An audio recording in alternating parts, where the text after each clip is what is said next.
Sanibonani, welcome back to my channel, guys. Welcome back to Umkosini Okuphila. Ngiyabonga kakhulu. Thank you so much for tuning in.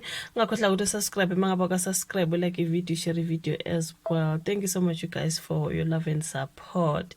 So ke ungakhohlwa njalo ukubuka ama-ads mangabe they pop up during the video. Okay, so kule video, guys, so tukhuluma ngoPenny Ntuli again, you guys. Kunama video amaningi kakhulu engiwenze ngoPenny Ntuli when we were talking about inkinga zakade nazo laphana kwaGagasi FM, you guys. Ugirl wayesebenza kwaGagasi FM. I think right now she is on Ujozi FM. Wayekhalela phana ngeholo lakhe when it comes to Gagasi FM, because I think wakurenewa ama-contract uPenny Ntuli wathi i-contract yakhe ade kumele ayisayine ayivuselela, I think neGagasi FM ibisisho ukuthi uzokhokhela u-2.8. Was it 2.8 or 3.8 since uqamba namanga? I think it's 2.8. I think la kwakukhulunywa ke ngeshow kade nayo laphana kaGagasi FM. I think it was a 3 hours show shuthi ubezobethola 2.8 lapho kwasho ukuthi abavumelani ke noPenny Ntuli okuyinto yatrenda kakhulu, guys. Abantu bethi kanjani, you guys, as umntana abantu azothola u2.8 imali encane kangaka, you guys. Kwase kuyavela ukuthi amaholo abo ngathi awalingani, khona omunye uthole engaka, omunye uthole engaka. Angazi mhlambe ke ngokuthi usebenzisa isikhathi esingakanani kanjani, angazi ngisebenza ka radio angikwazi, kodwa ke sikwazi ukuthi uPenny Ntuli wayekhala ngokuthi nakaza khona phela leyo mali encane kakhulu, you guys. Watrenda kakhulu lapha noPenny Ntuli ngendawo zakhe zakaGagasi FM. Kwaba kuningi, kwaba khona abantu ke babengathi bam-offerisha umsebenzi after that kwezinye indawo bethi akashiye ngempela uGagasi FM udlala ngaye. Kwakukuningi, guys. Mangabe wawukhona ke if you are there on my other channel, uPhile Babras Entertainment, kunama video amaningi waPenny Ntuli sasikhuluma ngendlela you guys ade ephethwe ngakhona according to what we heard. Hayi ukuthi mhlambe siyazi wayekhala ngeholo lelo ayi incane leyo mali, you guys. Phela unomndeni kumele awunakekele, something like that, you guys. Thina abantu sasicabanga nje ukuthi usuke esebenza usuku lonke, kodwa no, is a show lese mhlambe ungena ngo12 is 12 to 1 to 12 to 3, lese mhlambe is 9 to 12, sese mhlambe is 6 to 9, into ekanjalo, guys. Into zabo 3 hours, something like that. I think indlela abasebenza ngayo lapha ka radio. So lana ke bakhuluma ke ngokuthi ungene ke ngesikhathi ebuzwa ukuthi angabuyela yini kwiGagasi FM uPenny Ntuli, you guys, ngoba ngi-understand ukuthi now ukaJozi FM. Ngicabanga ngenkathi ke senza ama-video ukuthi uthole ingozi yemoto ngathi wayesuka eDurban eza ngapha ngaseGoli, you guys, ngoba uJozi FM I think is based here in Joburg, uGagasi FM is based ngase KZN. If I didn't lie, they correct me ngabe ngiqamba manga, ngicabanga ukuthi lena akuyo manje ila eJoburg. So wayemove ke from KZN to Joburg ngenkathi kuthiwa ke imoto yakhe iphansi yathini, uye washaya isihlahla what kwakuningi ngogeli, you guys. Wayeloke trendile njalo. So lana ke kuthiwa ke inyangeni ezine ezedlule kwasuka umsindo ke ezinkundleni zokuxhumana ngenxa yendlela okwashiya ngayo uPenny Ntuli estation esizimele esizinze eThekwini iGagasi FM.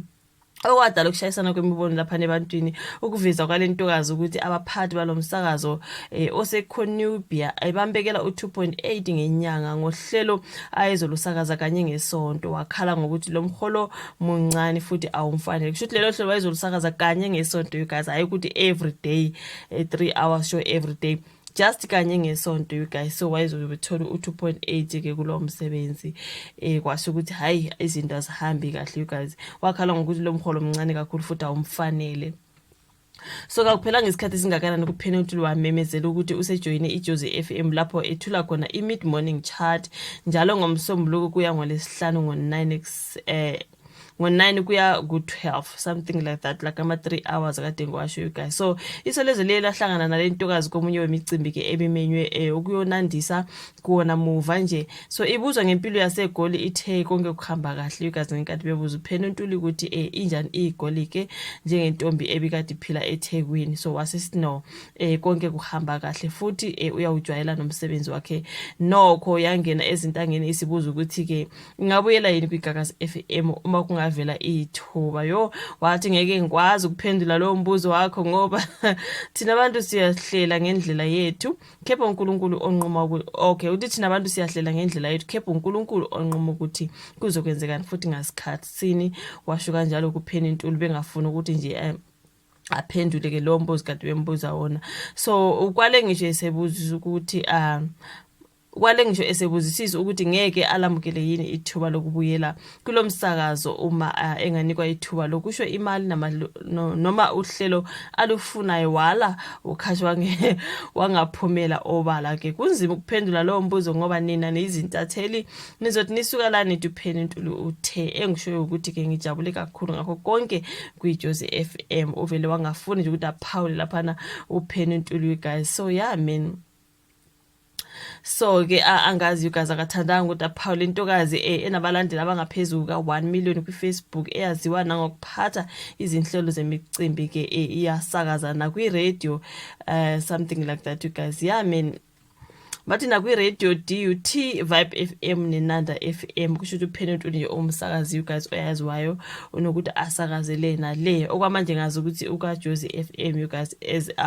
asuka laphana kaGagas FM engajabulile something like that. So yeah man you guys akafuna ukuthi aphawule, wazile ukuthi angaphawula bazosuka sebethi hayi uPenny Ntuli uthe yena ufuna ukubela kwiGagas FM. Ha she's relaxed laphana kaJozi FM. All the best to her you guys, siyambongela kakhulu. That is uPenny Ntuli inedrama ekuyaba khona muva nje you guys something like that. But asibonge you guys ukuthi ubuke le video, ungakhohlwa ukuyilike nokuthi subscribe, uyishare labangani bakho nakwezinye indawo. Thank you so much, sizobe sibonane futhi kwenye ivideo elandelayo. Bye.